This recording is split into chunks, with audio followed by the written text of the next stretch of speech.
Muito bem, pessoal, vamos continuar então nossa aulinha. Então, dando continuidade à nossa apostila, a gente está lá na página 62 então da nossa apostila. A gente vai começar a falar sobre ligações químicas então, beleza? A primeira ligação que a gente vai falar é a ligação iônica então.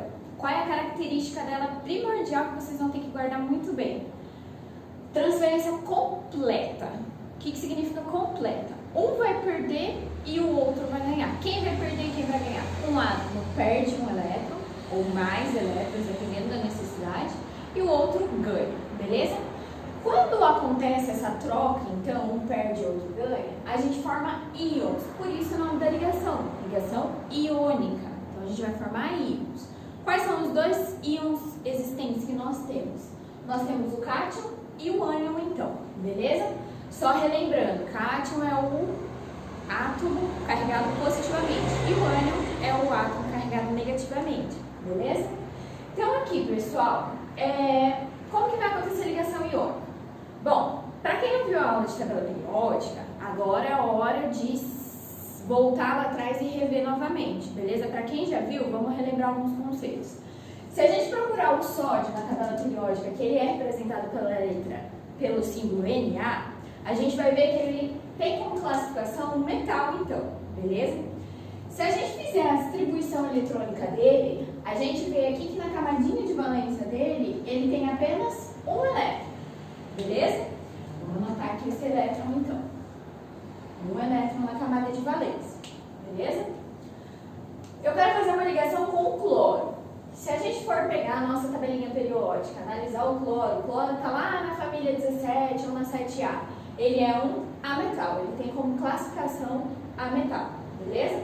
E aí a gente faz a distribuição eletrônica dele, a gente percebe que na nossa camada de valência, nós temos 7 elétrons, então. Então, de novo, sódio é um metal, tem um elétron na camada de valência, e o cloro é um metal, tem 7 elétrons na camada de valência. A ligação iônica, ela vai ser feita sempre por um metal e um ametal. Então, de cara, você já tem que guardar isso. A ligação iônica sempre, metal e ametal, beleza? Aqui, pessoal, pra gente julgar quem que vai perder, quem que vai ganhar, vamos pensar na seguinte regrinha. O sódio, é mais fácil ele perder um elétron ou ele ganhar 7 elétrons? Ah, por que ele ganhar 7 elétrons? Uma regrinha fundamental que vocês vão ter que guardar para entender a ligação iônica é a teoria do octeto. O que diz a nossa teoria do octeto? Vamos anotar aqui no cantinho. Estabiliza qualquer átomo de elétron com 8. Então, o nosso octeto aqui ele vai estabilizar qualquer átomo com 8 elétrons. Fica mais claro agora? Sódio, é mais fácil eu perder um elétron ou é mais fácil eu ganhar 8 elétrons? Aqui, por critério, é mais fácil ele perder esse elétron dele do que o cloro. É mais fácil, então, ele ganhar um elétron do que perder os 7 elétrons. Então, a gente tem que fazer essa regrinha básica aqui. Lembrando sempre que vai estabilizar com 8 elétrons. Então, nessa regrinha de perder e ganhar, esse meu 1 elétron aqui, eu vou passar ele para esse subnível 3p, que ainda cabe 1 elétron, fazendo com que ele fique 3p6. Automaticamente, 6 com 2 viram 8 elétrons, beleza?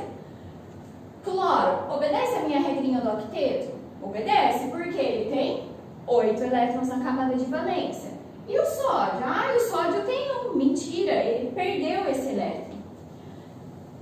Quando ele perde esse elétron, automaticamente ele já se estabiliza. Por quê? Na camada anterior dele, quantos elétrons eu possuo? 6 com 2, 8 elétrons também. Finalizando, então, a minha ligação. Beleza? Percebam, eu tenho que estabilizar todo mundo. Na natureza, a gente não encontra átomos livres, a gente encontra sempre átomos ligados uns aos outros. Nós encontramos compostos e não átomos isolados. Para acontecer essa ligação entre eles, a primeira regrinha que vocês vão ter que ter em mente é a regra do octeto. O que diz ela? todo átomo estabiliza com 8 elétrons, beleza? Aqui eu estabilizei com 8 e aqui eu também estabilizei com 8. Legal, ótimo. Terminei minha ligação aqui. Mas assim, pessoal, eu sei que tá todo mundo em casa aí se remexendo. Por quê? Tem que ficar fazendo distribuição eletrônica para tudo. Não, mentira, não precisa. A gente tem uma maneira mais fácil de representar. Nós representamos o símbolo com a quantidade de elétrons na camada de valência. No caso do sódio, 1 elétron, beleza? O cloro, a mesma coisa. Ele está na família 17 ou antiga 7A, então, consequentemente, ele vai ter 7 elétrons na camada de valência. Para esse daqui estabilizar, ele precisa de 1 elétron. Quem que doa esse elétron? O sódio, beleza? E assim fica a nossa representação. Essa é uma formulinha chamada de fórmula de Lewis. Quando a gente simboliza, então, os elétrons, ela é chamada de fórmula de Lewis. Quando a gente não simboliza os elétrons, somente quem perde, quem ganha, ela é chamada de fórmula molecular, então, beleza? Pessoal, por que eu simbolizei esse símbolo, mais e menos aqui? Porque o sódio, na química, é totalmente ao contrário. Quem perde fica positivo, quem ganha fica negativo. O sódio, ao ele perder um elétron, ele fica com carga 1+. O cloro, ao receber esse elétron, ele fica com carga 1-. Então, o que significam essas cargas? As trocas de elétron. Quantos eu perdi e quantos eu recebi, então. Beleza? Vamos fazer mais um exemplinho aqui, então. Eu coloquei 2 átomos aqui, então, para nós. Alumínio, com representação AL, e o oxigênio com representação O. Primeira coisa que eu devo julgar, vai fazer ligação iônica? Se a gente pegar o alumínio na nossa tabelinha periódica, a gente vai ver que ele tem classificação de metal. E o oxigênio na nossa tabelinha periódica, ele tem classificação de ametal. Beleza? Então, metal com ametal faz ligação iônica. Beleza? Então, vamos lá, passo a passo. O que a gente deve fazer? O alumínio, ele tem 3 elétrons na camada de valência. Isso daí, pessoal, é só olhar na tabela periódica. É tudo de informação que vocês conseguem extrair da tabela periódica. 3 elétrons. Beleza?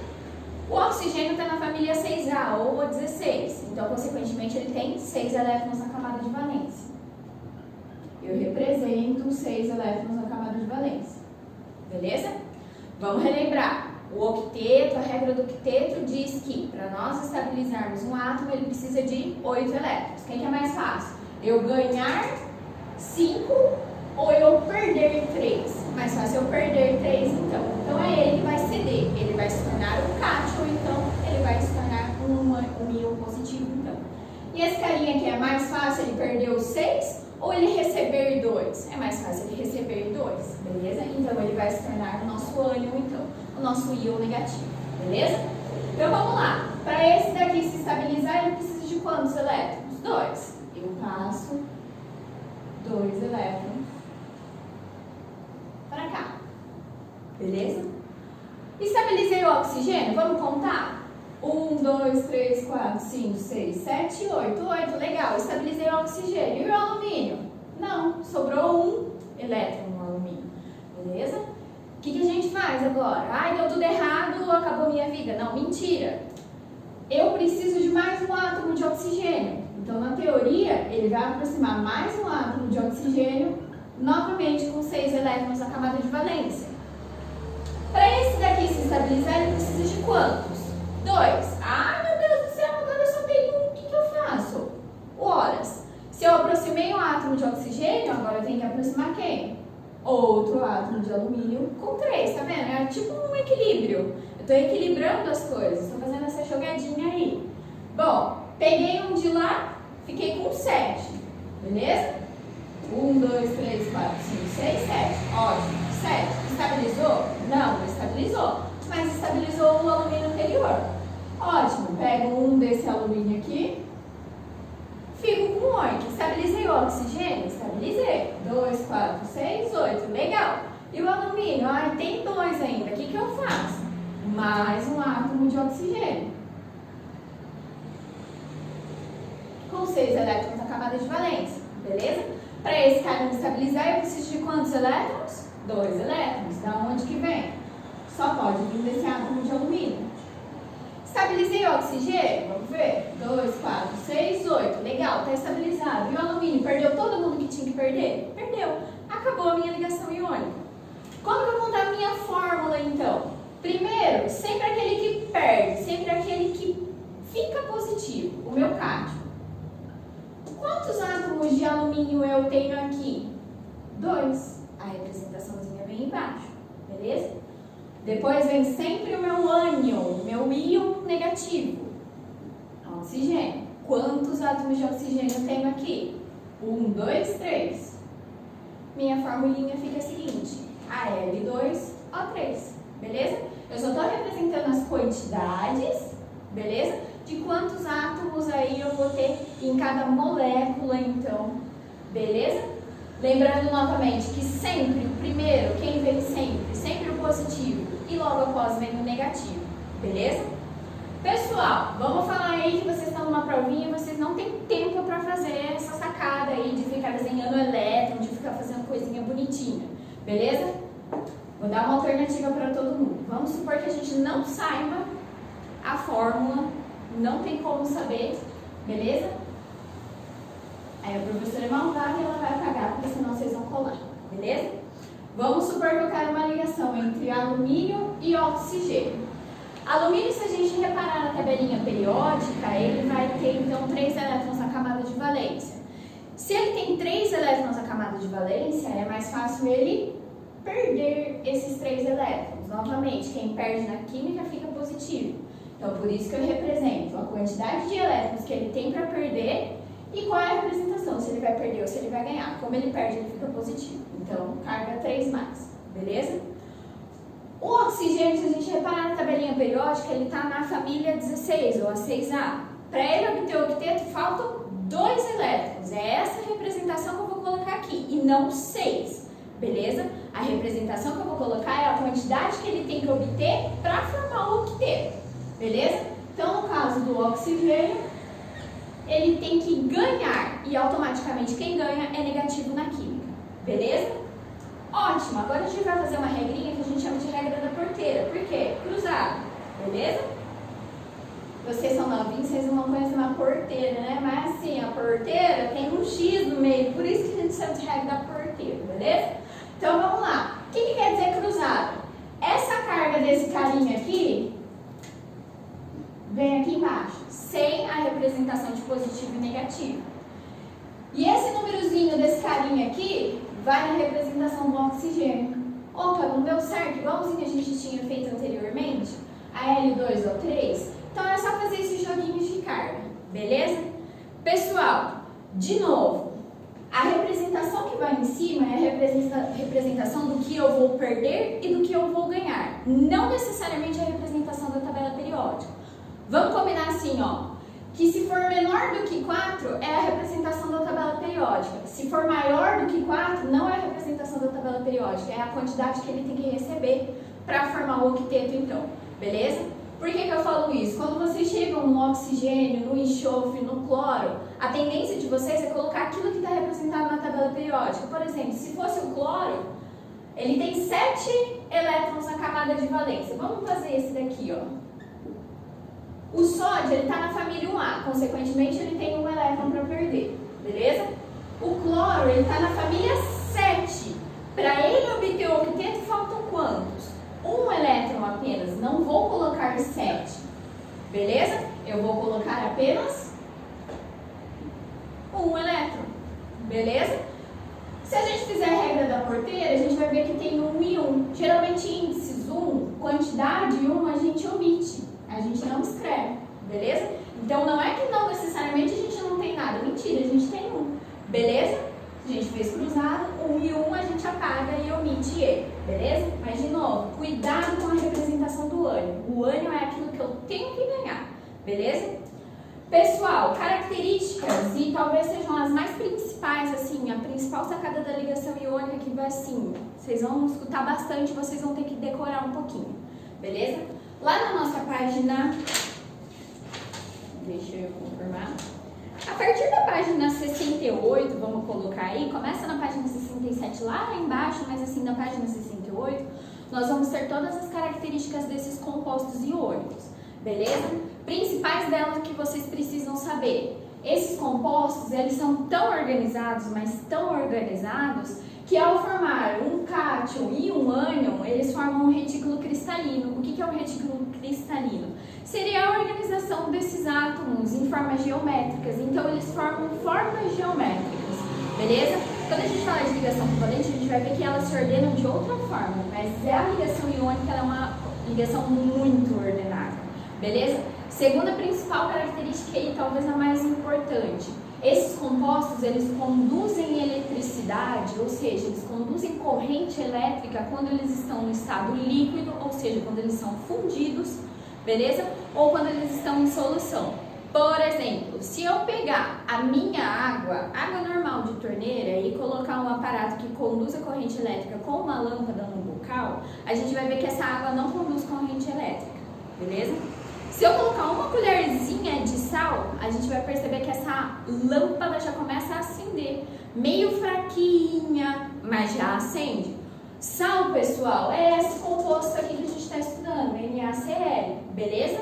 O NaCl nada mais é do que cloreto de sódio, nosso sal de cozinha. Esse composto, ele faz ligação iônica, logo ele conduz corrente elétrica, beleza? Mas percebam, ele precisou ser diluído. Se eu colocar no sal puro, ele não conduz corrente elétrica, beleza? Talvez, pessoal, essas sejam as duas principais características da ligação iônica. Faço o desafio para vocês a lerem a página 68 e descobrirem todas as outras, mas essas duas mais importantes vocês vão ter que dar uma decoradinha então, beleza? Resumão da ligação iônica, pessoal, vai ser feito então por metal e metal, vai formar íon, que é um cátion e ânion, e vai ser aí uma transferência completa de elétrons, beleza? Vou mudar nossa lousa e a gente volta já para o segundo tipo de ligação. Pessoal, então vamos continuar a nossa aulinha então. A gente já falou do primeiro tipo de ligação, que é a ligação iônica. Agora nós vamos falar sobre a ligação covalente, beleza? O que ela tem de diferente da ligação iônica? Primeiro, enquanto que a ligação iônica a gente tinha transferência completa, ou seja, um ganhava elétrons e o outro perdia elétrons, aqui ninguém vai ganhar, ninguém vai perder. Nós vamos compartilhar com todo mundo, beleza? Então, a ligação covalente ela é caracterizada pelo compartilhamento de elétrons, primeira característica dela. Segunda coisa, aqui na ligação iônica nós tínhamos sempre um metal e um ametal. Aqui nós vamos ter ligação entre hidrogênio e hidrogênio, beleza? Lembrando que o hidrogênio não tem característica nem de metal nem de ametal. O hidrogênio é hidrogênio, beleza? Hidrogênio e hidrogênio, hidrogênio e ametal, ou então entre dois ametais, então, beleza? Então aqui já percebam aí que a gente tem a característica da ligação bem diferente, os componentes da ligação também são diferentes, são coisas essenciais para vocês sempre memorizarem, então, beleza? Então aqui eu coloquei 3 exemplos aqui para a gente fazer juntos, beleza? Vamos relembrar sobre a regra do octeto. A regra do octeto nos diz que todo e qualquer átomo vai estabilizar com 8 elétrons na camada de valência, beleza? Mas agora eu passo uma exceção então. Hidrogênio é exceção à regra. Por quê? Se a gente olhar ele na tabela periódica, a gente vai ver que ele só tem apenas um elétron na camada de valência. Um átomo bem semelhante a ele seria o átomo de gás hélio. O gás hélio ele tem 2 elétrons na camada de valência. Ele só possui o primeiro subnível só, beleza? Então, como o hélio tem 2 elétrons e ele é um gás nobre e ele é estável, o hidrogênio também vai se estabilizar com 2 elétrons, beleza? Novamente, para a maioria dos átomos, 8 elétrons na camada de valência estabiliza o meu átomo. Para hidrogênio e hélio, apenas 2 basta, beleza?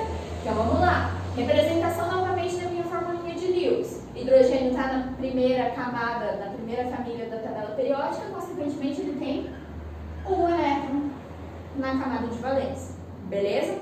Bom, como ele estabiliza com 2, teoricamente eu preciso de apenas 1.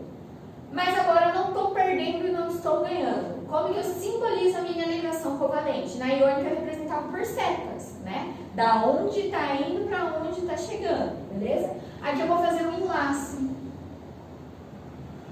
beleza? Então, o que quer dizer isso? que ao mesmo tempo esses elétrons eles estão se compartilhando. Uma hora ele está mais para o hidrogênio de lá, outra hora ele está mais para o hidrogênio de cá, estabilizando, formando dois elétrons. Por que dois elétrons? Eu tinha um, peguei mais um emprestadinho, dois. A mesma coisa desse. Eu tinha um, peguei mais um emprestadinho, dois elétrons, estabilizei meus átomos. Beleza? Lembrando que essa daqui é a minha fórmula de Lewis.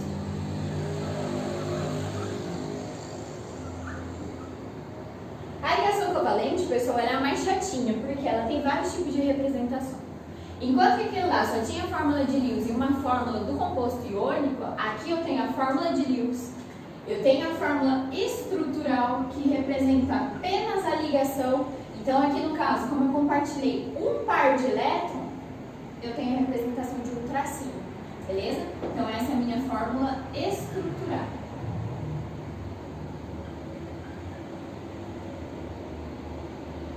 Ou seja, só mostra a estrutura mesmo da ligação. Um tracinho representa uma ligação covalente.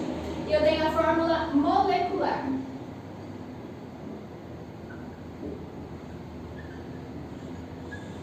Ou seja, a fórmula da molécula, então.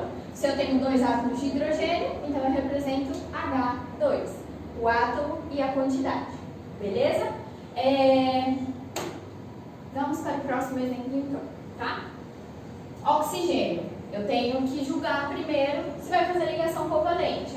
Oxigênio, se a gente olhar na tabelinha periódica, ele tem classificação de ametal. Ametal com ametal faz ligação covalente. Então, eles vão compartilhar elétrons, então, beleza? Se eu olhar na tabela periódica também, eu percebo que ele tem 6 elétrons na camada de valência. Ele está na família 6, na 16, consequentemente, ele tem 6 elétrons na camada de valência. Beleza? Para ele se estabilizar, ele obedece à regra do octeto normalmente. Então, 8 elétrons. Então, ele precisa de quantos? 2 elétrons. Vamos lá de novo. Ligação covalente eu não transfiro, eu compartilho.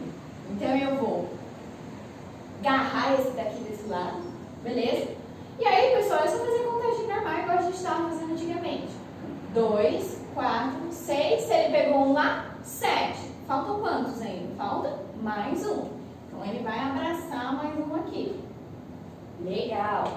Agora, eu completei o 8. 2, 4, 6, 8. A mesma coisa do oxigênio do outro lado. 2, 4, 6, mais 2, 8. Terminei a minha ligação iônica. Mentira covalente. Minha fórmula de Lewis. Se eu for representar isso daqui numa fórmula estrutural, como eu tenho dois compartilhamentos no mesmo plano, eu represento isso daqui como uma ligação dupla. Beleza? Percebam, está no mesmo plano. Se eu tivesse uma para cá e uma para lá, seriam duas simples. Uma simples para cá e uma para cá. Seria basicamente isso aqui. Como elas estão no mesmo plano, eu represento desta forma. Minha fórmula molecular, ou seja, onde eu só represento o átomo e quantidade. O2 é o nosso gás de oxigênio, então. Beleza? 2 átomos de oxigênio, O2. Beleza? Vamos para o terceiro e último exemplo, então. Nós temos aqui o nitrogênio. Se a gente olhar ele na tabelinha periódica, ele é um ametal, então ligação entre ametais, vai fazer ligação covalente. Se eu olhar também na tabela periódica, eu percebo que ele está na família 15, ou na antiga 5A. Consequentemente, ele tem 5 elétrons na camada de valência.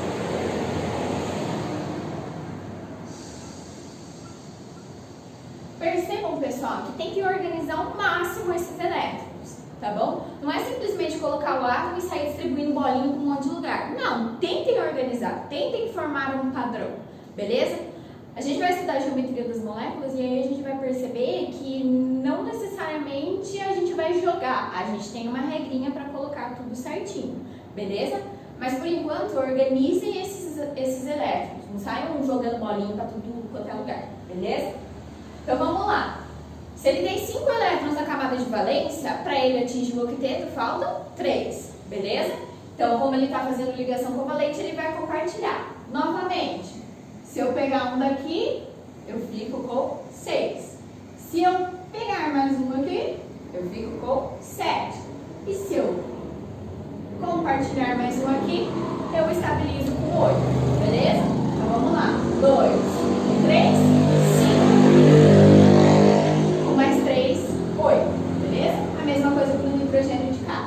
tinha 5, compartilhei mais 3, eu fico com 8 elétrons. Terminei minha ligação, beleza? Vamos lá. 3 ligações no mesmo plano me caracterizam uma ligação tripla, beleza? Então, 3 tracinhos me caracterizam uma ligação tripla.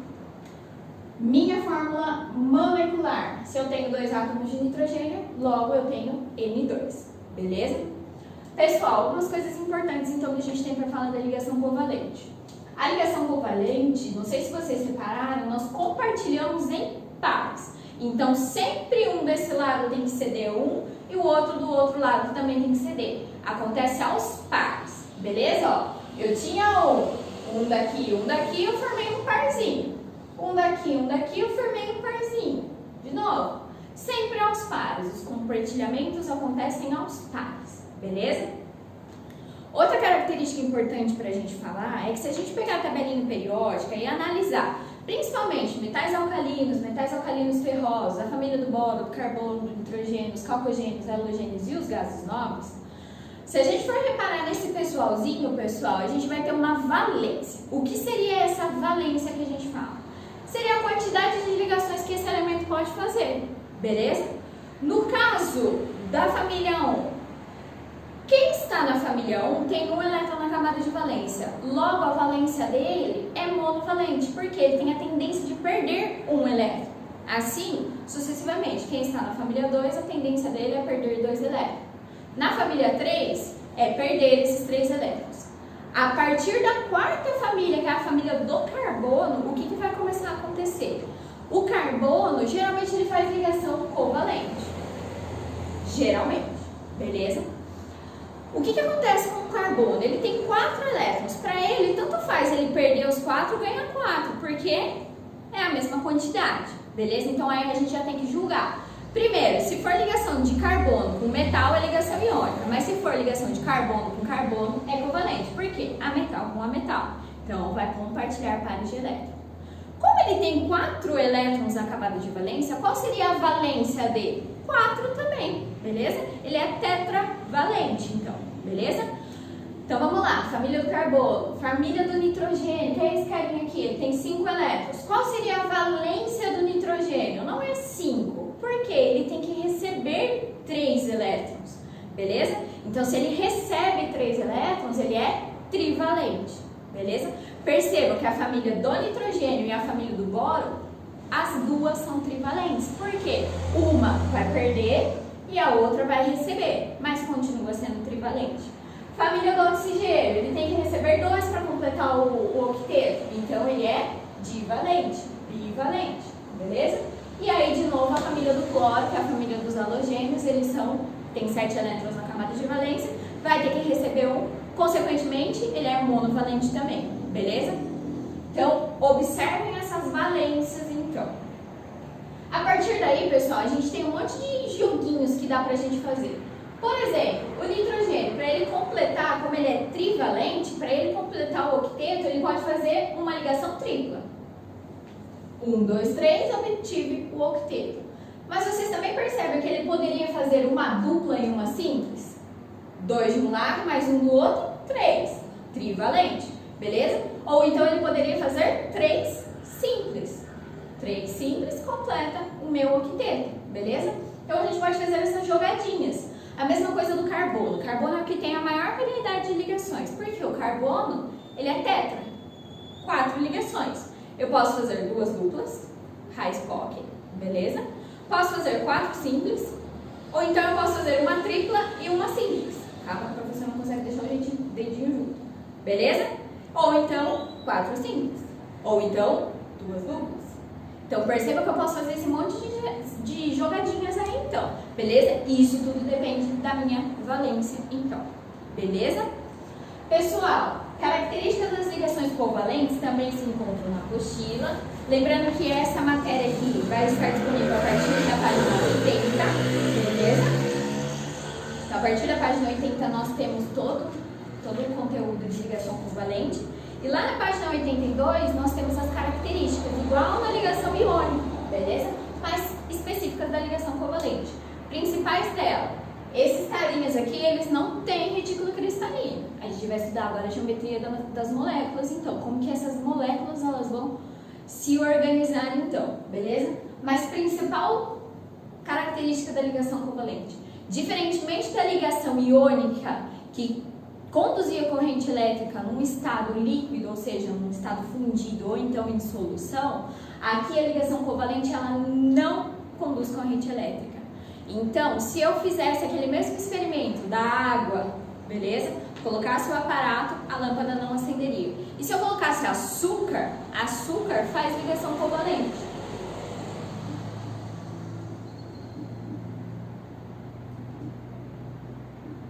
Açúcar, beleza?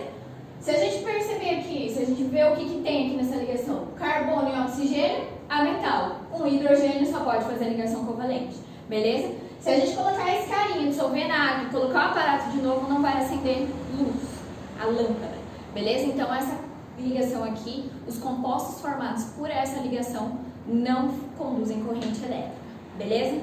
Pessoal, por último, nós temos uma ligação, mas essa é uma ligação que a gente não consegue representar, porque é uma ligação totalmente assim, louca e alucinada, vamos por assim. Nós temos a ligação metálica, beleza? Então vamos lá, os 3 tipos de ligações que nós temos: ligação iônica, ligação metálica e ligação covalente. Enquanto que a iônica, ela dividia metal com ametal, a metálica, pelo próprio nome, só vai ser ligação entre quem? Metais, então é metal e metal. A ligação covalente é ametal a metal, então hidrogênio e ametal, beleza? Essas 3 ligações são as 3 principais ligações que nós temos, beleza? Falando em características da ligação metálica, é uma ligação que a gente define por um mar de elétrons, porque tem muito elétron envolvido, por isso a gente não consegue representar, que nem a ligação iônica e a covalente.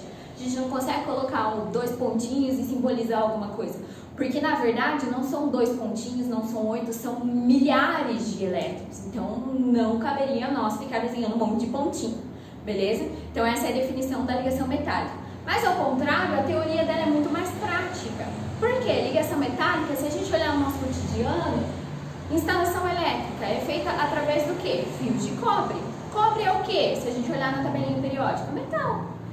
Se ele é feito de cobre e acende a luz, logo conduz corrente elétrica em todos os estados, beleza? Líquido ou sólido, beleza? Então conduz corrente elétrica, ao contrário da iônica, que tem que ser fundido ou em solução, e a covalente, que nem isso faz, beleza? Então, se a gente pegar as 3 ligações, a gente vai ter particularidades específicas entre elas, beleza? Ligação iônica é feita entre quem? Metal e ametal. Ligação metálica, metal e metal. Ligação covalente, hidrogênio e ametal e ametal.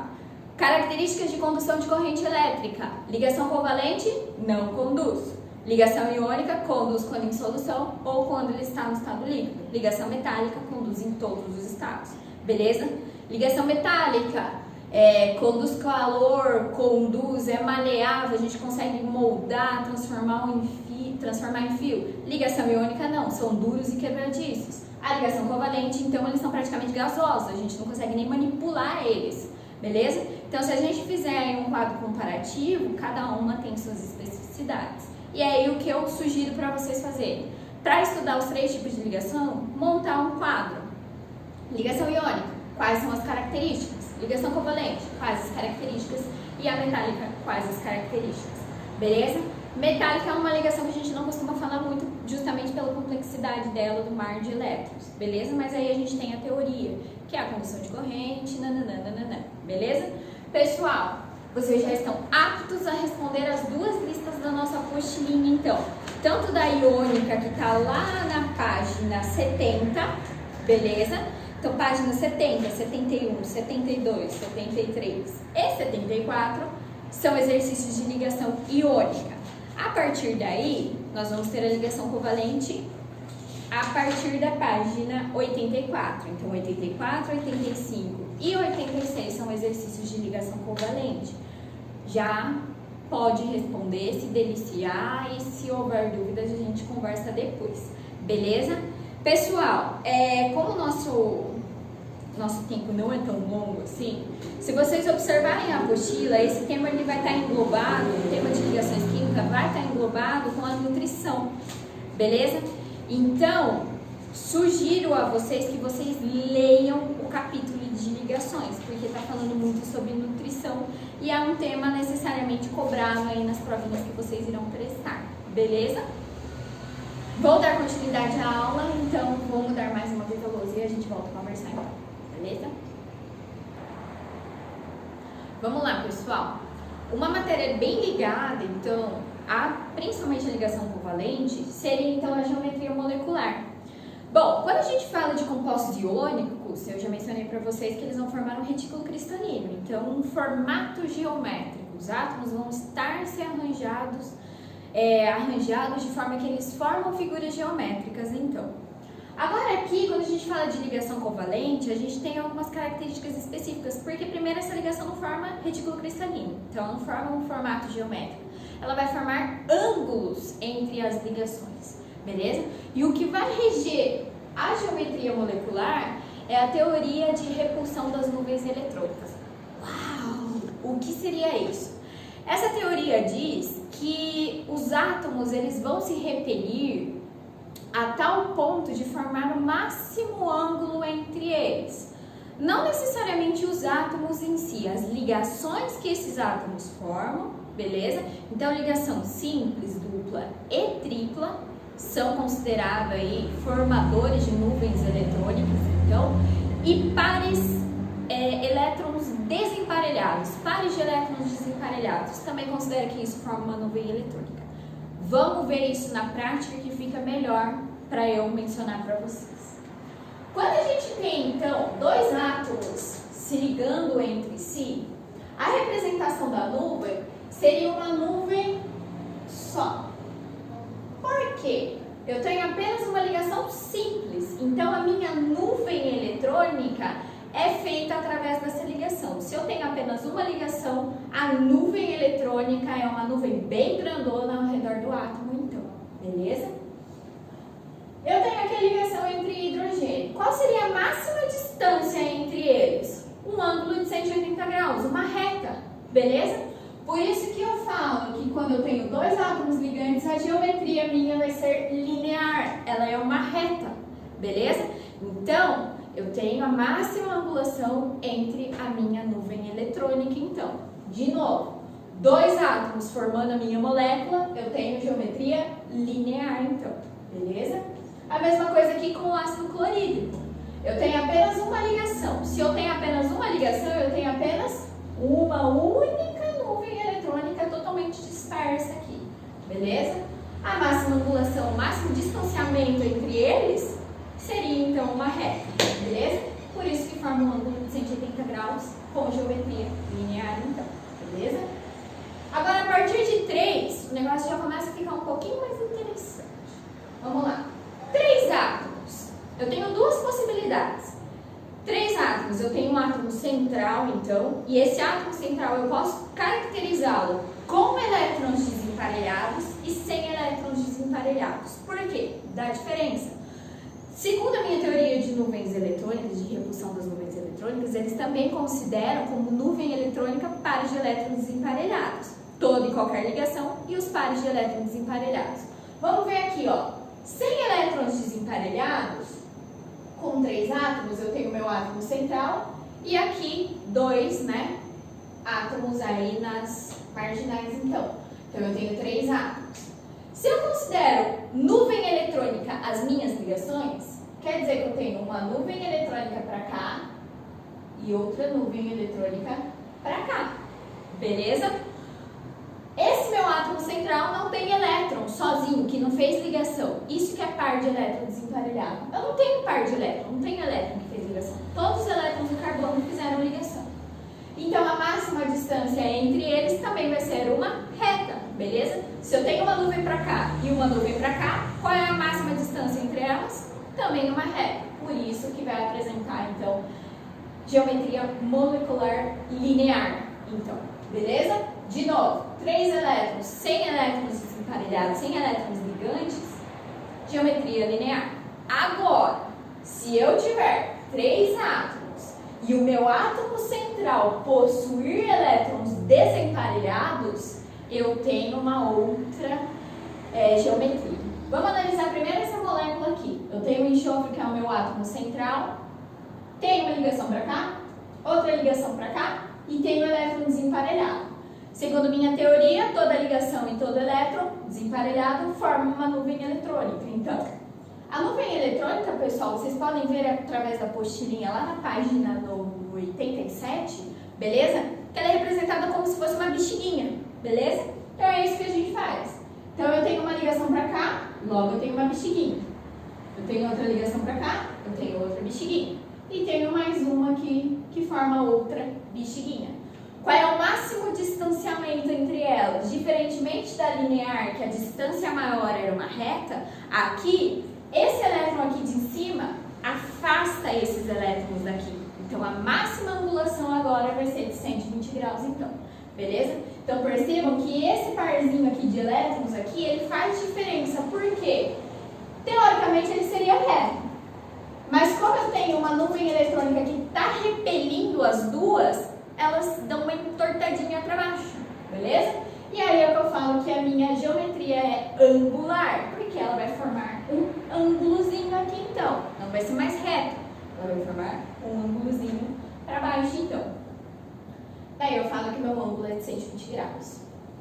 Agora, percebam aqui, de novo, eu tenho 3 átomos, beleza? Mas quantos elétrons desemparelhados? Quantos pares de elétrons? 2, beleza? Então, vamos considerar uma nuvem para cá, uma nuvem para cá, outra para cá e mais uma para cá. Percebam agora que na teoria eu teria 4 ligantes, na teoria, beleza? Então, minha angulação não continua de 120 graus, porque como eu só tinha um para cima e empurrei os 2 para baixo, eu tive uma angulação máxima de 120. Mas agora, como eu tenho 2 para cima, eu empurro os 2 de baixo, formando um ângulo de 104 graus, beleza? Mas também com geometria angular, então, beleza? Porque a gente considera somente esse ângulo aqui.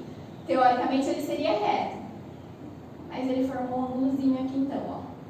Por isso que é angular, beleza?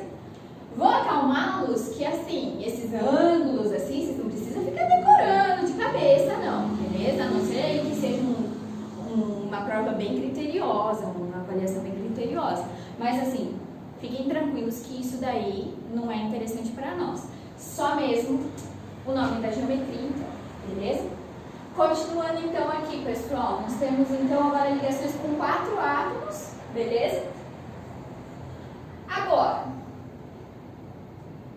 de novo, eu tenho a diferenciação de elétrons desemparelhados com e sem. Se eu não tiver elétrons desemparelhados, eu vou ter uma angulação máxima de 120, então, aqui no caso eu vou ter 3 nuvens eletrônicas. Perceba que a professora agora aprendeu a desenhar bexiga, beleza? Tem alguns aí que tá parecendo nada, mas agora a professora aprendeu a desenhar uma bexiga, tá bom? Então, se eu tenho 3 nuvens eletrônicas, o máximo distanciamento entre elas também vai ser um ângulo de 120 graus, mas como eu possuo 4 átomos, então, agora minha geometria vai se chamar trigonal plano, beleza?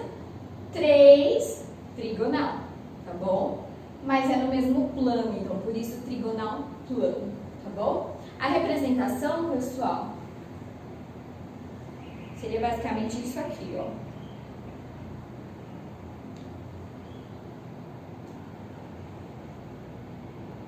É isso aqui que é a minha representação, tá bom?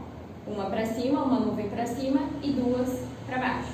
Máxima angulação entre elas, 120 graus, beleza? Continuando então, 4 átomos sem elétrons emparelhados, eu tenho uma geometria trigonal plana, tá bom? Agora, se eu tiver elétrons emparelhados, a história muda um pouquinho aí. Por quê? Eu tenho mais uma nuvem para cima e os 3 átomos ligantes vão ficar abaixo, então. Por quê? Esses elétrons desemparelhados, eles vão empurrar as ligações, formando, então, um ângulo máximo. O máximo distanciamento deles vai formar um ângulo, então, de 109 graus e 28 segundos. De novo, não precisa ficar decorando o ângulo, beleza? É só decorar que se eu tenho 4 átomos fazendo ligação e eu tenho um par de elétrons desemparelhados, então a gente vai ter então a geometria molecular piramidal. Então, por que piramidal? Para você não tentar fazer, tá? Já vou avisando que pode ser difícil acontecer algum milagre aqui. Bom, vamos lá. Tô falando que a professora vai tentar, hein? Aqui, a minha trigonal plano seria a representação assim, beleza? Isso daqui, ele vai abaixar, tá vendo? E como eu tenho um elétron desemparelhado, teoricamente ele vai aqui em cima, beleza? Por que piramidal? Percebam que aqui, ó, eu tenho uma pirâmide de base triangular. Por isso, ele formou uma pirâmide. Logo, o nome da geometria é piramidal. Tudo porque eu tenho esse elétron desemparelhado que força esses elétrons, essas nuvens eletrônicas a descerem. Então, na teoria, o trigonal plano seria isso daqui, o mesmo plano bonitinho, beleza? Mas ao descer, ele dá uma afrouxadinha nas ligações, abaixa ela formando uma pirâmide e por conta desses pares de elétrons desemparelhados aqui então, beleza? Pessoal, tudo isso aqui que a gente está falando de geometria seria num plano tridimensional, por isso que é mais difícil vocês enxergarem algumas coisas. A linear, tudo bem, a angular, tudo bem, mas a partir da trigonal plana e da piramidal seriam coisas tridimensionais então. Então vocês têm que ter aí uma certa imaginação das coisas em 3 dimensões, beleza? Com largura, com profundidade, com altura então, beleza? Por último, pessoal, eu não coloquei nessa lousa aqui, mas é mais fácil de decorar, seria a ligação com 4 átomos, mas com 5 átomos, então, que seria a geometria tetaédrica, que seria a geometria do carbono, então. Vou representar ela aqui, mas quando a gente falar de química orgânica, que é o nosso último módulo mesmo, a gente volta a falar dessa geometria, porque ela é uma geometria muito importante. Quando a gente tem um átomo do carbono, vou dar uma apagadinha aqui. Quando a gente tem a geometria do carbono, geralmente em provas, vocês costumam enxergar um monte de risquinho maravilhoso. Todo mundo adora esses risquinhos, todo mundo vai perguntar o que é. Assim. Depois eu tenho um negócio assim. E eu tenho um negócio assim. Percebe então que eu tenho 5 átomos então fazendo ligação. O carbono central e mais 4 ligantes a ele então. Beleza? 5 átomos de ligação. Meu Deus, o que é isso? Vamos lá. Lembra que eu falei para vocês que geometria é uma coisa tridimensional. Esses dois estariam no mesmo plano. Esse rabiscadinho preenchido, ele estaria entrando no meu plano. E esse tracejadinho seria saindo do meu plano. Seria uma coisa realmente tridimensional. Pessoal, se está difícil de enxergar, procure imagem no Google, que vocês mais têm recursos para procurar imagens, então, em 3D, beleza?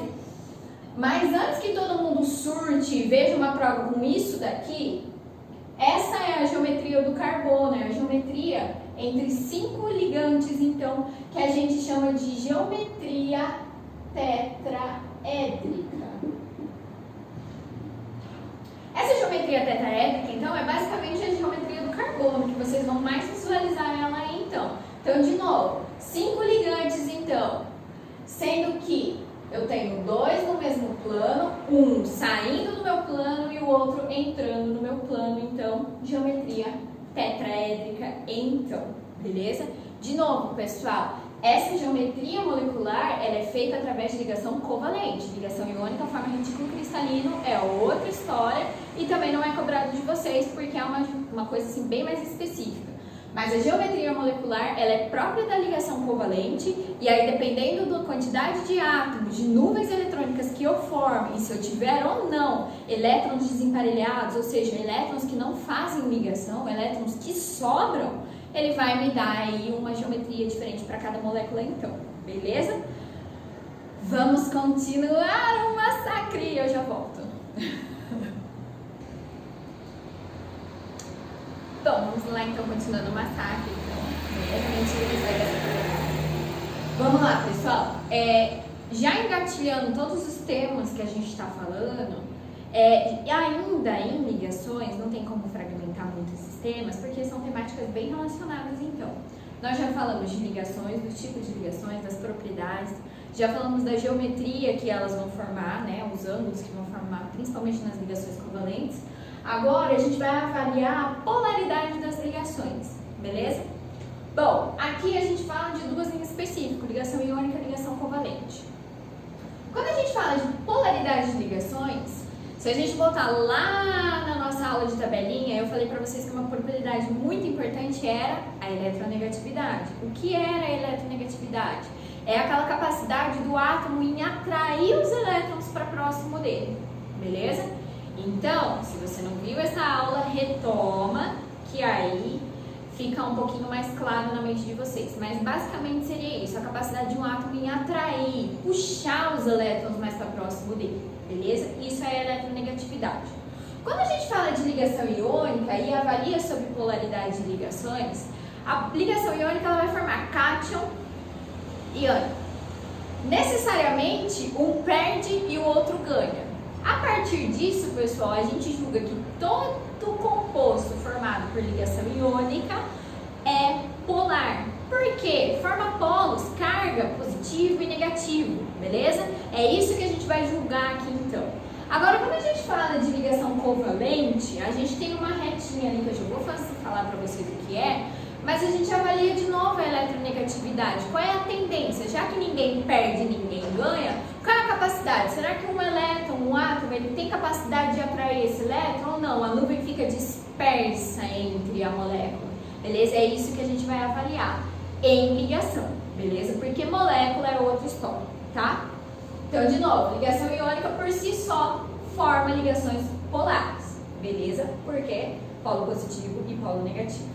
Agora, a ligação covalente, quando a gente fala de eletronegatividade, a gente viu que ela, na tabela periódica, ela cresce de baixo para cima numa família e da esquerda para a direita no período. Mas, a gente trabalha com alguns elementos que são os elementos mais eletronegativos, então, beleza? Seria essa reta aqui, essa linha aqui de eletronegatividade. Precisa decorar, tá bom? Já aviso para vocês. Mas ele tem aqueles macetezinhos assim, básico, né? Então assim, ó, como que a gente vai decorar essa reta? Vamos lá, se prepara. Vamos lá, ó. Fui ontem no Clube Brasil e só comi pão e hambúrguer. De novo. Fui ontem no Clube Brasil e só comi pão e hambúrguer. Essa é a nossa reta de eletronegatividade. É a nossa reta que vai reger polaridade de ligações, polaridade de moléculas e forças intermoleculares. Vocês precisam ter muito bem ela em mente. Por quê? Vai caracterizar os elementos com maior eletronegatividade e destacar os três principais, que é o nosso grupo FON. Beleza? Então, o grupo FON são os três elementos mais eletronegativos, seguidos por estes aqui, então, tá bom? Como que a gente vai julgar a polaridade das ligações? Para ser uma reação, uma ligação polar, a gente precisa de uma eletronegatividade diferente de zero. Por quê? Vamos avaliar aqui, ó, hidrogênio e flúor. Na nossa reta, o flúor, ele é mais eletronegativo do que o hidrogênio, beleza? Então, se a gente imaginar que a gente tinha uma nuvem dispersa, o flúor tem capacidade de puxar o elétron para ele. Então, ele causa uma deformação na nuvem eletrônica, formando uma carga parcial negativa próximo dele. Por quê? Se ele tem a capacidade de atrair esse elétron, ele é teoricamente mais negativo do que o hidrogênio. Como o flúor puxa esse elétron mais para próximo dele, o hidrogênio fica lá um pouquinho mais distante. Mas, de novo, como a gente está falando de ligação covalente, a gente só puxa esse elétron. O hidrogênio não perde ele, beleza? Porque eles estão fazendo ligação covalente. Mas, na teoria, esse flúor, ele puxa esse elétron mais para próximo da nuvem eletrônica dele do que do hidrogênio. Formando, assim, então, uma carga parcial representada pela letra sigma. E aí, a gente coloca uma carga negativa para ela. Se o flúor atraiu esse elétron e ele formou uma carga negativa, uma carga parcial negativa, logo o hidrogênio vai ficar com uma carga parcial positiva. Percebam aqui que eu tenho diferença de eletronegatividade. Eu estou comparando elementos diferentes com diferentes eletronegatividades. Se isso daqui for diferente, então, de zero, que é, então, formou uma carga negativa e uma carga positiva, tem diferença de eletronegatividade. Essa minha ligaçãozinha aqui vai ser chamada de ligação polar. Beleza? Mas agora, se eu analisar, por exemplo, essa molécula, eu tenho hidrogênio ligado a hidrogênio, eu tenho diferença de eletronegatividade? Não, por quê? Eu estou falando do mesmo carinho. Então, eles têm a mesma eletronegatividade. Então, não tem capacidade de um puxar mais do que o outro. A nuvem fica dispersa. Então, essa minha ligação aqui, por não ter diferença de eletronegatividade, é uma ligação apolar. Beleza? Eu não tenho formação de polos. Tá bom? É isso que é ser uma molécula, uma ligação polar e uma ligação apolar. Eu não formei cargas parciais, então. Beleza? Então, de novo, para a gente avaliar a polaridade das ligações, eu tenho que ter diferença de eletronegatividade. Se eu tiver molécula polar. Se eu não tiver molécula apolar, então. Beleza? Junto com esse vídeo, pessoal, eu vou anexar uma tabelinha de um conhecidinho de vocês. O Linus Pauling lá do diagrama. Beleza? Ele formou aí uma tabelinha com a eletronegatividade de todos os elementos. Ele colocou números, ele deu números para os elementos, beleza? O que fica mais fácil prever que tipo de ligação vai acontecer, qual é o comportamento da ligação então, beleza? Então ele estipulou números, ele propôs números então para nós, beleza? Vocês vão ver aí na tabelinha. Vamos avaliar diferentes ligações então. Por exemplo, hidrogênio com hidrogênio vai fazer ligação covalente, tá bom? Segundo a tabelinha de Linus Pauling, a eletronegatividade do hidrogênio é de 2,1, beleza? Se a gente fazer uma continha aqui, a gente vai ver que a eletronegatividade é igual a zero. E isso torna a ligação apolar. Lembra lá? Que para ser uma ligação polar eu precisava ter uma eletronegatividade diferente de zero, aqui eu tenho uma eletronegatividade igual a zero, então logo minha ligação é apolar. Agora vamos avaliar aqui, ó, hidrogênio com cloro. Se a gente observar aqui na nossa fila aqui de eletronegatividade, eles estão, o cloro é mais eletronegativo do que o hidrogênio. Logo, o cloro tem uma eletronegatividade igual a 3 e o hidrogênio 2,1. Essa eletronegatividade dá um total de 0,9. Opa, diferente de zero, logo a ligação é polar. Beleza? Vamos continuar aqui então. Hidrogênio e flúor. O flúor é o nosso elemento mais eletronegativo, porque ele faz parte do grupo FON, beleza? Sendo ele, o flúor, o elemento mais eletronegativo, com eletronegatividade igual a 4 e o hidrogênio igual a 2,1, eles vão ter uma eletronegatividade total de 1,9, beleza? Percebam aqui que é diferente de zero, então a gente julga ela uma molécula, uma ligação polar, então, beleza? Essas três aqui, esses três exemplos vão fazer a ligação covalente. Agora esse último carinha aqui, ó, NaCl. Lembra lá o primeiro exemplinho da nossa aula de ligação iônica? Vai fazer ligação iônica. Cloro, 4 de eletronegatividade. Sódio, 0,9. Vai dar um total de 2,1. Isso daqui também torna uma ligação polar. Diferente de zero, ligação polar. Pessoal, esse carinha aqui, ó, ele é uma grande exceção à regra. Por quê?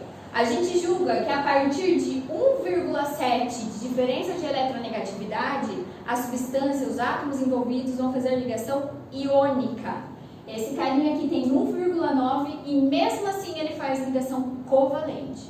Beleza? Então, de novo, nós colocamos como critério a partir de 1,7 ligação iônica, mas o ácido fluorídrico apresentando 1,9 de eletronegatividade, diferença de eletronegatividade, ainda faz ligação covalente. Todos os outros compostos a partir de 1,7 faz ligação iônica. A gente pode perceber aqui, ó, 2,1 é um composto iônico então, beleza? Então, resumindo aí, pessoal, polaridade de ligações. O que a gente precisa avaliar? Diferença de eletronegatividade. Se não houver, ligação apolar. Se houver, ligação apolar. Se for diferente de zero, polar. Se for igual a zero, apolar. Beleza? Vamos continuar! Beleza? Já volto. Muito bem, pessoal. Agora a gente já está quase finalizando aí essa parte de ligações, de polaridades e tudo mais. Nós falamos até agora de polaridade de ligações. Agora nós vamos falar sobre a polaridade da molécula em si. Se uma molécula é polar, se uma molécula é apolar. Por que a gente vai falar disso? Porque isso daí, quando a gente entrar no assunto de soluções, a gente vai ver quem dissolve quem, beleza? Tem umas regrinhas básicas sobre polaridades para dissolução, então, por isso que é importante a gente falar sobre polaridade das moléculas. Isso daí, pessoal, esse assunto vai então estar na página 90, beleza? Novamente, a gente tem a distinção de moléculas iônicas, de compostos iônicos, melhor falando, e de moléculas covalentes, então, beleza? Compostos iônicos, por si só, já são moléculas polares, então. Lembra que na ligação a gente já considerava a ligação polar. Aqui funciona a mesma coisa. Em relação à molécula ou composto que é formado por ligação iônica, eles já são por si só compostos, então, polares, beleza? O que vai diferenciar? Nossa querida ligação covalente. Ela tem que ser a mais diferente, beleza?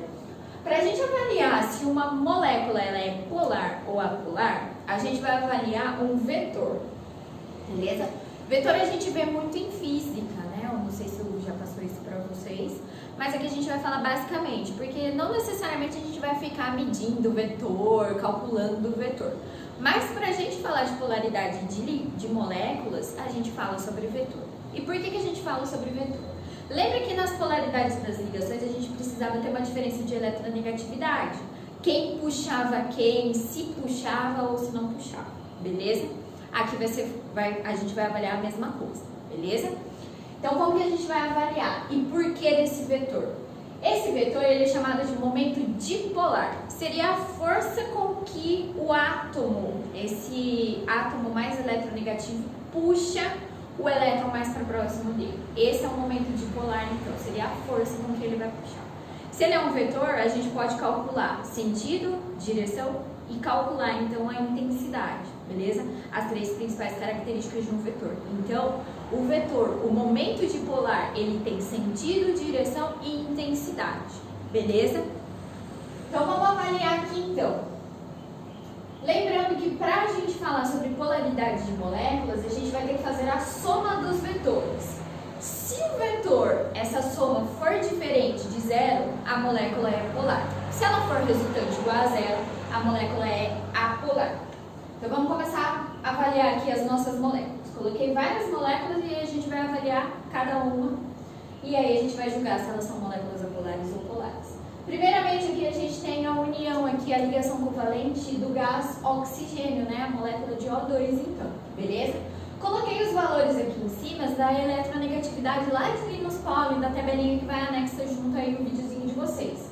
Aqui a gente não tem diferença de eletronegatividade, porque o oxigênio tem eletronegatividade com um valor igual a 3,5. Se a gente não tem diferença de eletronegatividade, a nuvem está super dispersa, a ligação é apolar e, por consequência disso, a molécula também vai ser apolar, então. Então, ó, se eu não tenho diferença de eletronegatividade, a minha molécula ela é apolar, beleza? Agora vamos avaliar esse caso aqui, ó, o hidreto de berílio.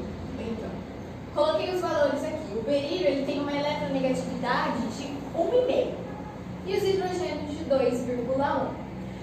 Lembrando que isso daqui forma um vetor para mim.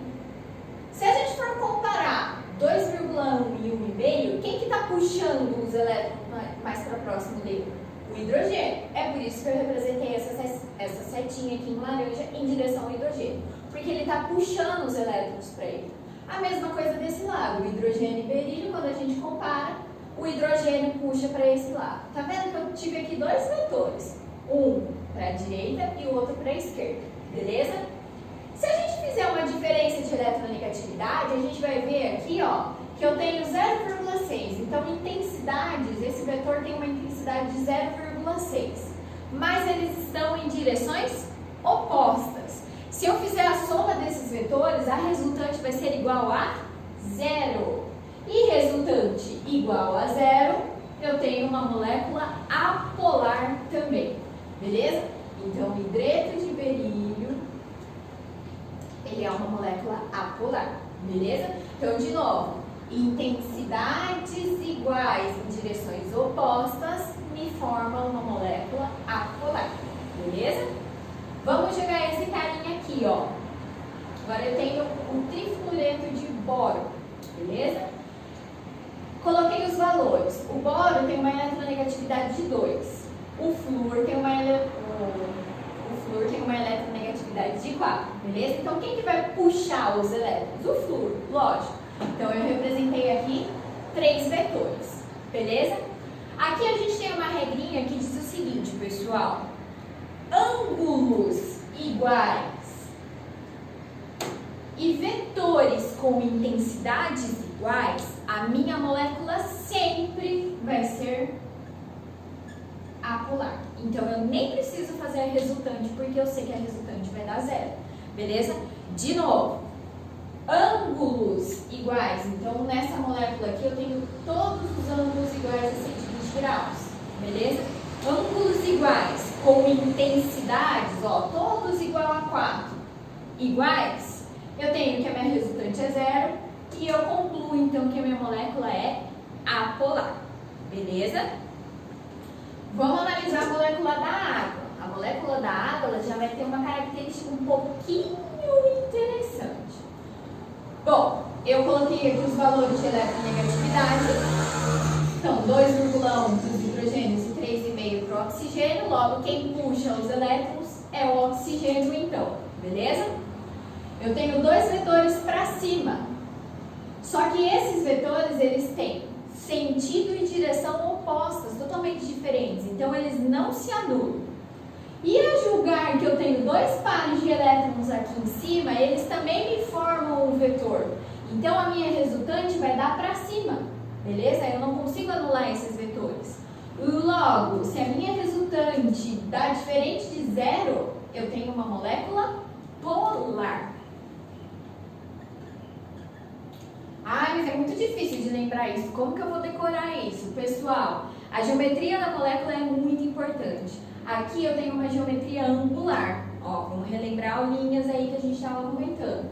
Geometria angular, sempre eu vou ter moléculas polares, então, beleza? Justamente por conta desses pares de elétrons desemparelhados. Ele também gera um vetor e esse vetor, ao invés de anular os vetores de baixo, ele soma mais ainda esses vetores. Então, eu tenho uma resultante diferente de 0, beleza? Não vamos se preocupar em ficar somando, subtraindo o vetor, beleza? O importante é que vocês identifiquem que a geometria ela é super importante para eu julgar se uma molécula é polar ou não. Aqui as minhas resultantes dão para cima. Por conta de quê? Por causa dos meus elétrons desemparelhados. Então, ele é uma molécula extremamente polar. Por quê? Ela vai me criar um polo. Os elétrons desemparelhados, eles puxam esses elétrons que estão aqui embaixo e formam temporariamente uma carga negativa e uma carga parcial positiva. Lembra que a gente estava falando? Então, os momentos dipolares aqui são super importantes porque vai ter uma certa distinção. Nesse puxar elétrons, eu torno a molécula uma parte mais negativa e uma parte mais positiva. Beleza?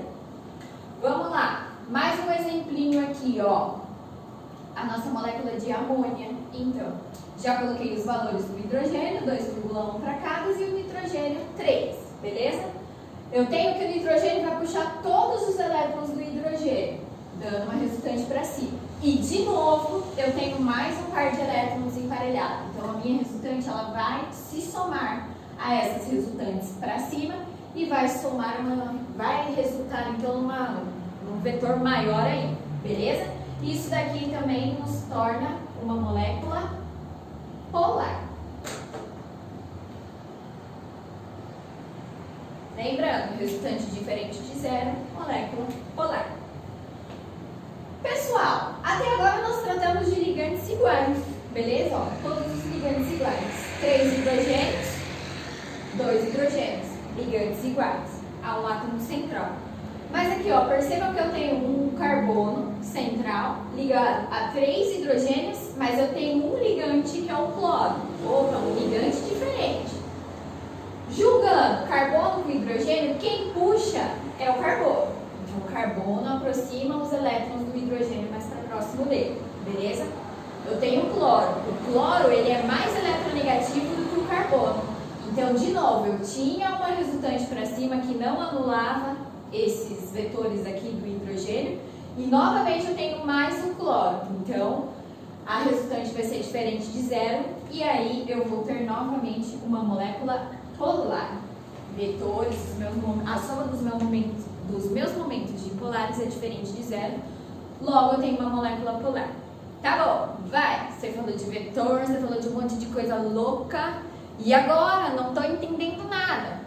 Vamos fazer um macetezinho baba e aí vocês já vão decorar tudo isso daqui sem precisar ficar lembrando de vetor, nananana. Vamos lá, prestem atenção.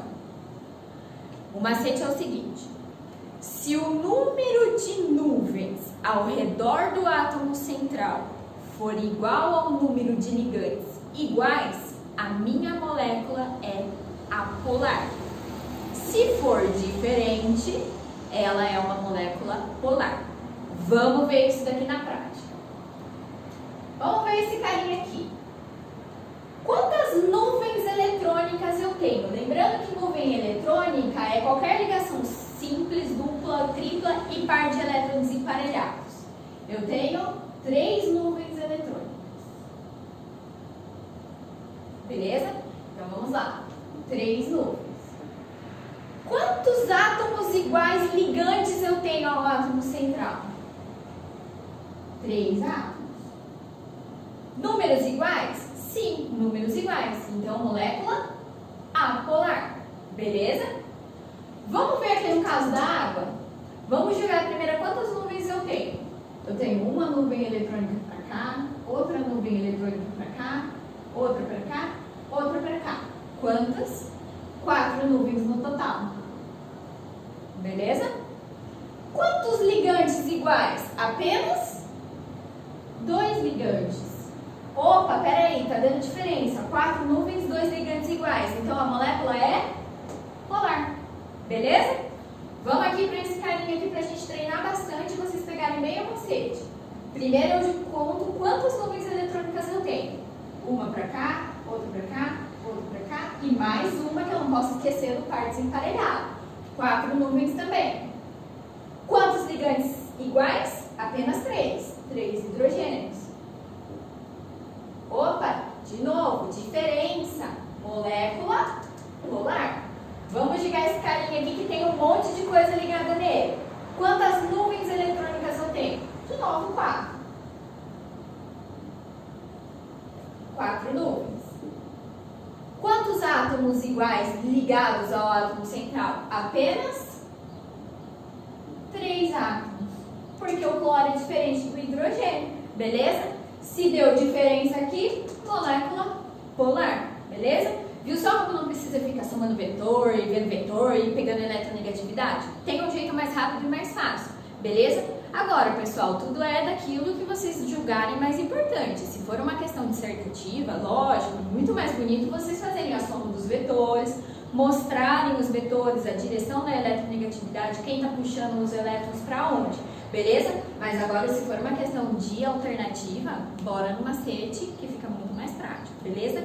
Para finalizar, só falta um tópico, aleluia, e aí a gente já volta, beleza? Pessoal, para finalizar a nossa aula meio extensa aí, ó, a última coisa que a gente vai falar são as forças intermoleculares. Bom, o próprio nome já diz do que a gente vai falar. Intermoleculares, entre moléculas, então. Então, o que vai ser essas forças? São as forças que mantêm as moléculas unidas. Quando a gente fala de ligação, a gente comete o erro de falar assim, essa daqui vai ficar ligadinha a essa e só imagina essas duas ligadinhas. Na verdade, toda e qualquer substância é um emaranhado de ligações, então, beleza? Então, o que mantém essas moléculas unidas, esses compostos unidos? São realmente as forças intermoleculares. Nós possuímos basicamente 3. e uma quarta aí, que é uma interaçãozinha aí que vai ligar meio que ligação covalente com ligação iônica, beleza? A primeira delas é o dipolo induzido, dipolo induzido. A professora não ficou louca, se chama assim mesmo, dipolo induzido, dipolo induzido. Por quê? Vai acontecer em moléculas apolares. Então vamos julgar aqui, ó. Lembra que hidrogênio com hidrogênio não tem diferença de eletronegatividade, logo a nuvem eletrônica está perfeitamente dispersa e ela é uma molécula apolar, beleza? Eu representei aqui como se fosse a nuvem eletrônica. Esses dois balãozinhos aqui em volta seriam a nossa nuvem eletrônica. Quando eu falo de um emaranhado de substâncias, de moléculas juntas, vamos imaginar o gás hidrogênio, não tem só uma moléculazinha sozinha, é um monte. Quando eu aproximo duas moléculas de gás hidrogênio, ao se aproximarem, a nuvem eletrônica sofre uma pequena deformação, formando momentaneamente uma carga parcial positiva e uma carga parcial negativa.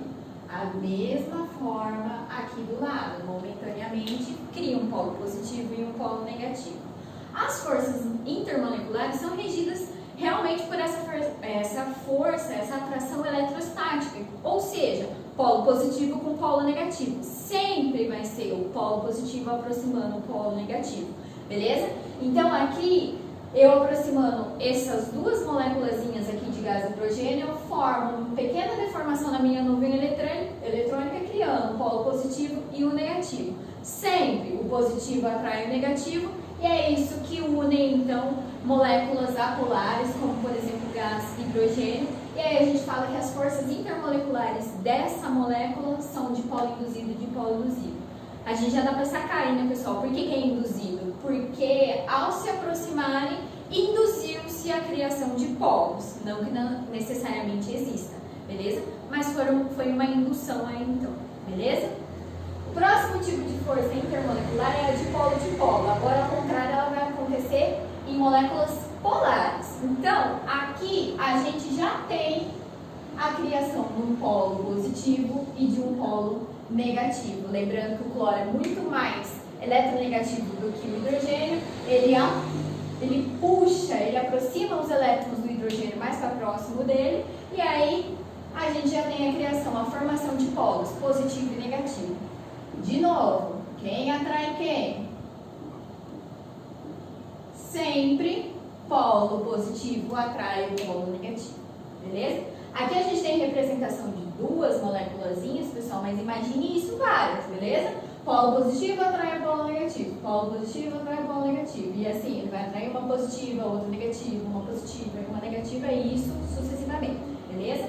Então, o segundo tipo de força intermolecular acontece em moléculas polares, e é o dipolo e dipolo.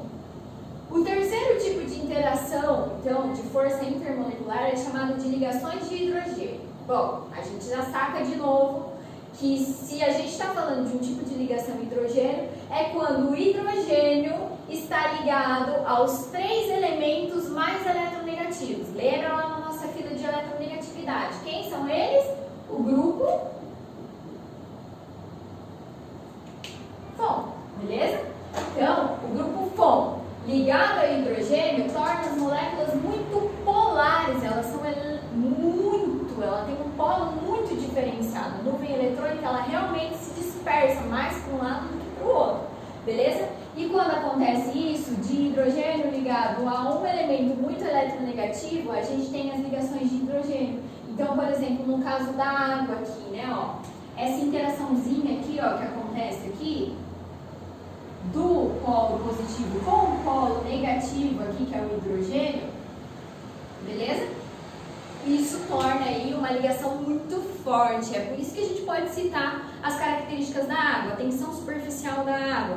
Volte e meia a gente não encontra um mosquitinho andando por cima da água. Como eles conseguem? Por conta da tensão superficial, ou seja, as moléculas elas são muito bem ligadas, elas estão muito ligadinhas umas às outras, porque as ligações de hidrogênio são realmente forças intermoleculares muito fortes, beleza?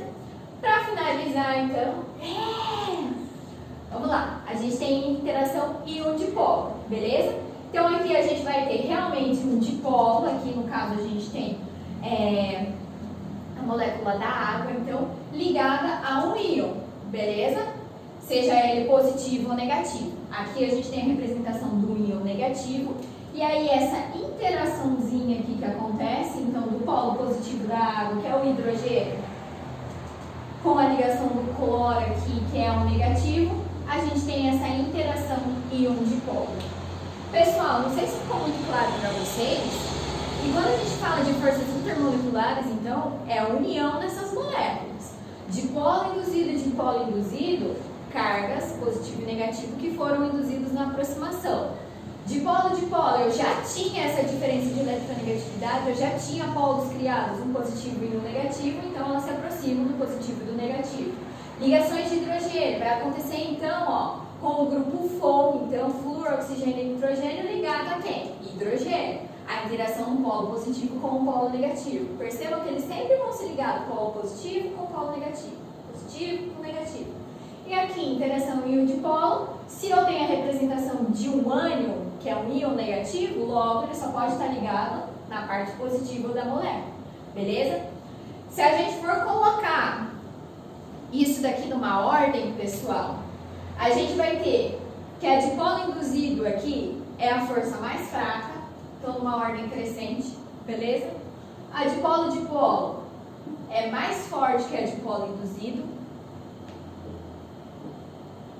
As ligações de hidrogênio, também antiga chamada de pontes de hidrogênio, são mais fortes do que a dipolo-dipolo e a dipolo induzido. E as interações íon-dipolo são as mais fortes.